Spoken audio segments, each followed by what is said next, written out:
Penyerang berjaya menjangkiti peranti rangkaian. Bagaimana mereka memperoleh akses? Bagaimana mereka mengekalkan akses? Bagaimana mereka kekal tidak dikesan? Bolehkah kita mengesan implan ini jika kita mencuba? Bagaimana kita boleh melakukannya? Dan bagaimana kita mempertahankan diri daripada serangan canggih seperti ini? Selamat datang ke ulasan Berita Nest, episod 5, Pakej Ajaib dan Pintu Belakang Pasif.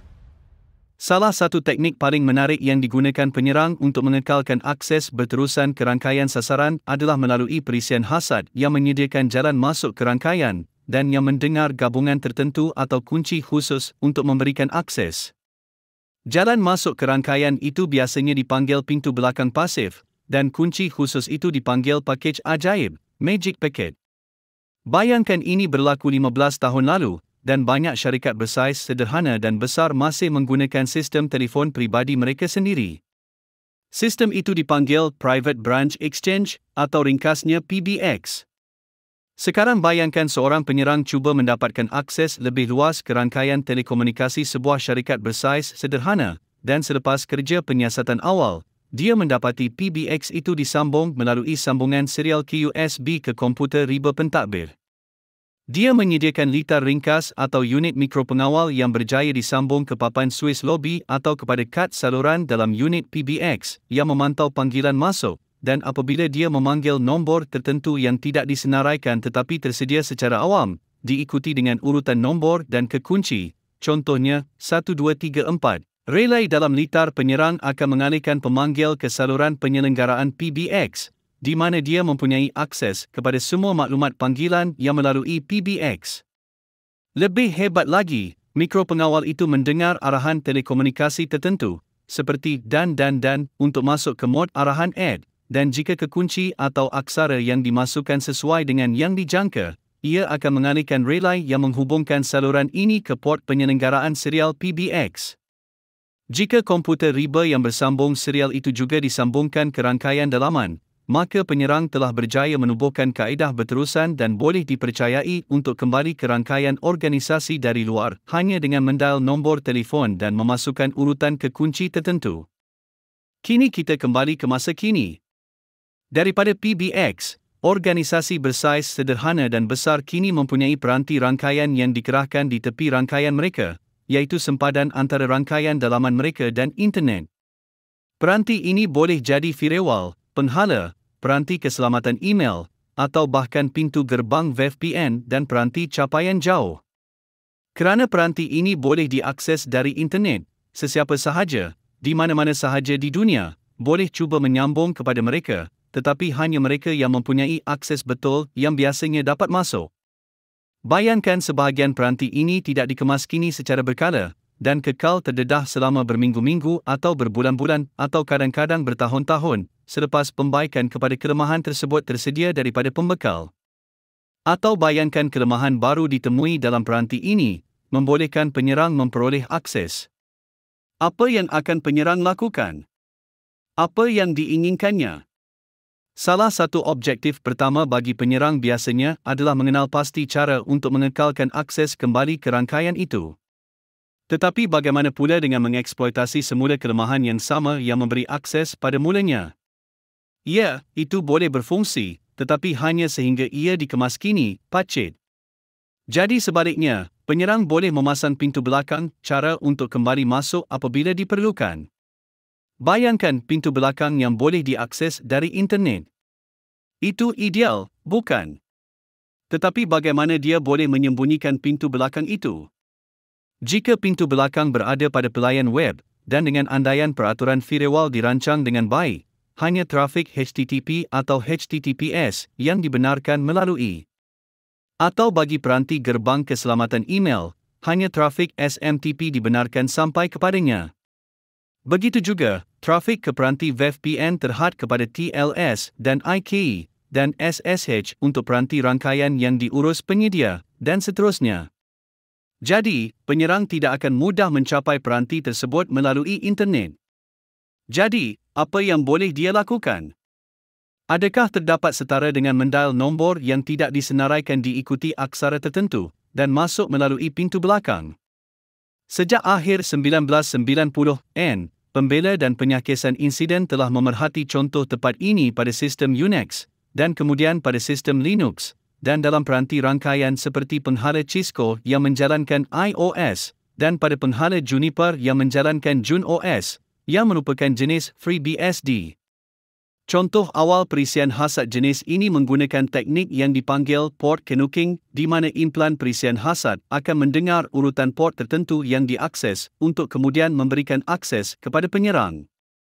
Ini memerlukan peranti sasaran boleh dicapai pada port ini dari internet, atau sebaliknya, penyerang perlu juga mempunyai akses ke peranti hulu. Apabila peraturan firewall yang lebih ketat menjadi kebiasaan, kaedah penyerang berkembang dan menyesuaikan diri. Satu pintu belakang misalnya mencari bendera khusus dalam tajuk TCP, yang lain melihat muatan khusus dalam paket TCP, UDP, dan ICMP, manakala satu lagi melihat urutan tajuk tertentu secara berturutan. Paket-paket ini secara kolektif dipanggil pakej ajaib bendera khusus yang ditetapkan dalam tajuknya, atau muatan khusus yang dibawanya, menjadi kunci yang memberikan akses kepada penyerang, seringkali dengan cara yang menyukarkan pengesanan atau tindak balas oleh pembela atau penyakisan insiden. Anda boleh mencari lebih banyak maklumat tentang pintu belakang yang telah ditemui sepanjang 20 tahun terakhir dengan Google Magic Packets, atau tanya GPT untuk senarai implan yang menggunakannya. Kini untuk bahagian yang lebih menarik, apa yang boleh anda lakukan tentang implan sebegini jika anda pengguna rumah? Apa yang boleh anda lakukan jika anda seorang pembela, sebagai sebahagian daripada pasukan keselamatan? Apa yang boleh anda lakukan jika anda seorang CISO? Mari kita lihat dari perspektif yang berbeza. Apa yang boleh anda lakukan tentang peranti rangkaian yang menghadap internet anda? Pada tahun 2012, saya menulis satu catatan di blog Cisco, yang menerangkan cara melakukan analisis luar talian untuk menentukan integriti imej penghala Cisco iOS. Dalam catatan blog itu, saya cuba menjawab soalan, bagaimana anda boleh menentukan, dengan tahap kepastian yang agak tinggi, bahawa sistem pengendalian yang berjalan pada penghala anda adalah sama seperti yang dibekalkan oleh pembekal. Bermaksud ia tidak diubah atau dimanipulasi.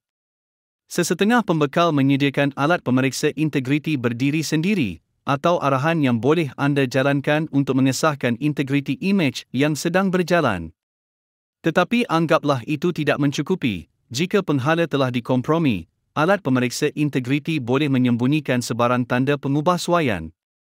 Untuk memendekkan cerita, cara anda boleh melakukan ini ialah dengan menjana kor dumpi pada penghala yang anda ingin analisis, ekspor kor dumpi untuk analisis luar talian, kemudian jalankan fungsi hash kriptografi pada segmen teks file core, dan lihat jika ia sepadan dengan hash kriptografi segmen teks core dumpi yang diambil daripada penghala yang menjalankan imej, dikenali baik, iaitu penghala yang berjalan dalam persekitaran yang anda kawal.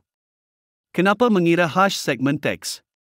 Kerana ia biasanya ditandakan baca sahaja, read only, memandangkan ia mengandungi arahan untuk dilaksanakan, dan ini sepatutnya tidak berbeza daripada apa yang terdapat dalam imej yang dibebaskan oleh pembekal. Adakah kaedah ini kebal sepenuhnya? Tidak, proses pengepaman memori boleh dikompromi dan menyembunyikan artifak daripada fail dumpi, tetapi itu akan menjadi serangan yang lebih maju. Pendekatan yang tersedia hari ini, tetapi tidak pada 2012, adalah menggunakan alat yang memanfaatkan root kepercayaan perkakasan platform. Tetapi mari kita kembali menjawab soalan, apa yang boleh anda lakukan?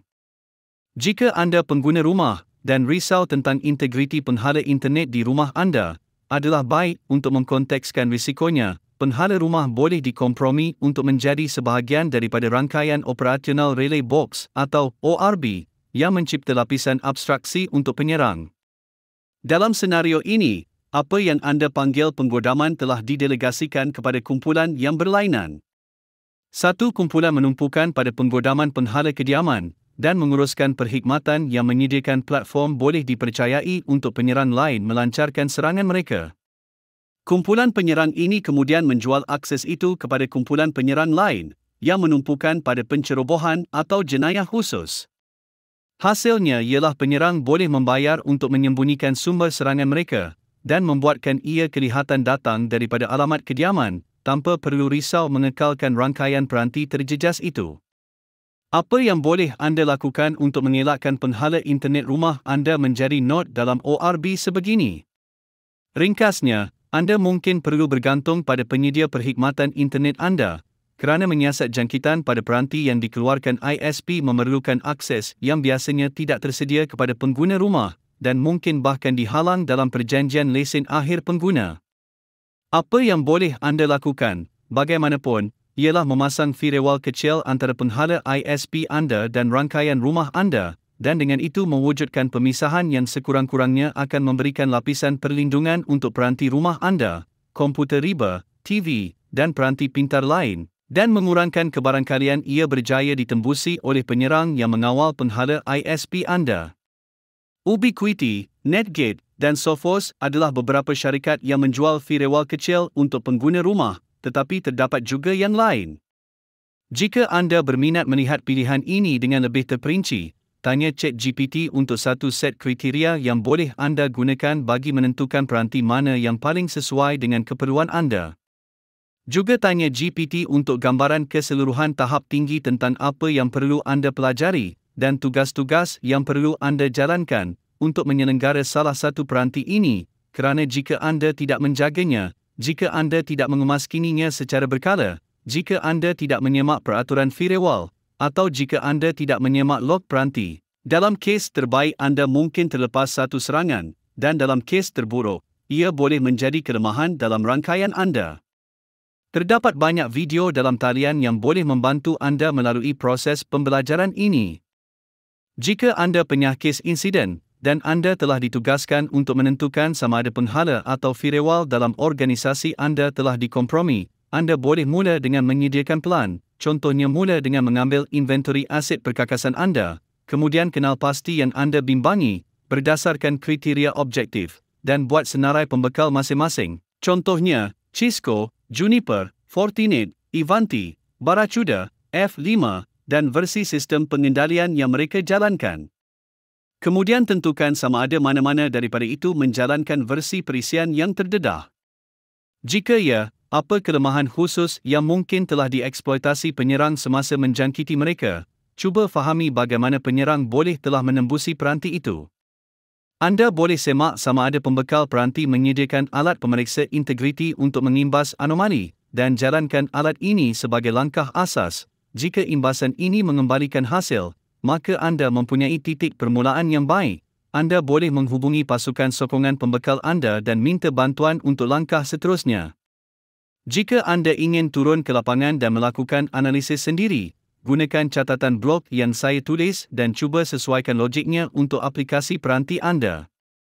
Namun, piawaian emas adalah menggunakan penyesuai JTAG atau UART untuk mengakses memori mentah penghala atau firewall dan meminta sistem pengendalian sepenuhnya. Terdapat beberapa contoh dalam talian yang boleh membantu anda bermula. Jika anda seorang CISO, maka lihat pertahanan berlapis anda dari perspektif sumber manusia. Adakah anda mempunyai set kemahiran yang diperlukan dalam pasukan keselamatan anda untuk menjalankan jenis analisis ini? Jika anda tidak mempunyai kemahiran itu, bolehkah anda kenal pasti individu yang berminat dalam membangunkan kemahiran ini? Pelaburan bijak dalam latihan dan alat boleh membezakan anda daripada rakan seindustri. Dari perspektif teknikal, adakah anda mempunyai repositori pusat bagi semua konfigurasi penghala dan firewall? Dan adakah anda merekod dan memberi amaran terhadap perubahan yang dibuat ke atasnya? Bermakna, jika penyerang cuba memanipulasi peranti rangkaian, memasang imej yang diubah suai, membuat perubahan pada konfigurasi, atau menumpuhkan pengesahan integriti, adakah anda mempunyai cara untuk mengesan perubahan ini? Selain itu, adakah anda mempunyai infrastruktur tip rangkaian luar jalur berlapis, untuk memberikan keterlihatan ke atas trafik rangkaian masuk dan keluar aset kritikal serta beban kerja sensitif anda? Jika anda belum mempunyainya, mungkin idea baik untuk membuat kos anggaran pelaksanaan Gigamon atau KISIG. Bergantung pada bajet anda mungkin perlu bermula dengan port span, kadang-kadang dipanggil port cermin, pada Swiss dalam infrastruktur anda. Bergantung pada seni bina rangkaian anda, anda boleh mencerminkan port pada beberapa suis dan mendapat tahap keterlihatan awal. Terdapat halangan yang perlu diingat apabila menggunakan port SPAN, bagaimanapun. Salah satunya ialah anda perlu mengira kapasiti dengan betul, untuk memastikan port destinasi mempunyai kapasiti mencukupi bagi semua trafik yang dicerminkan kepadanya, supaya tidak berlaku kejatuhan bingkai, jika tidak anda akan kehilangan keterlihatan lengkap. Satu lagi halangan ialah suis yang akan anda gunakan untuk pencerminan perlu menyokong keupayaan SPAN untuk lebih daripada tujuan penyah pepijatan saja. Sebagai contoh, sebuah suis mungkin dapat menyokong berjam-jam pencerminan untuk menangkap trafik, tetapi mungkin tidak dapat menyokong berhari-hari atau berbulan-bulan, apatah lagi operasi sepanjang masa. Saya ingat memasang sesi SPAN pada suis teras grade pengangkut bertahun-tahun lalu, dan selepas beberapa ketika, suis itu terhempas dan menjejaskan operasi. Apabila diselidik selanjutnya, saya mendapati terdapat had mengenai bilangan sesi SPAN yang boleh dikonfigurasikan serentak, dan berapa lama ia boleh berjalan. Dan itu juga satu halangan. Suis anda akan mempunyai had bagi bilangan sesi SPAN yang boleh anda konfigurasikan, bermakna ia sumber yang berharga dan terhad yang juga akan digunakan oleh pasukan rangkaian. Jika anda hendak menggunakan sesi SPAN untuk pemantauan keselamatan, anda perlu merancang agar ada kapasiti untuk penyah pepijatan yang rakan sekerja dalam pasukan rangkaian akan perlukan dalam kecemasan. Sudah tentu, mencerminkan trafik, sama ada menggunakan port SPAN atau tape, adalah satu langkah. Langkah seterusnya yang sama penting ialah menyimpan dan menganalisis trafik ini.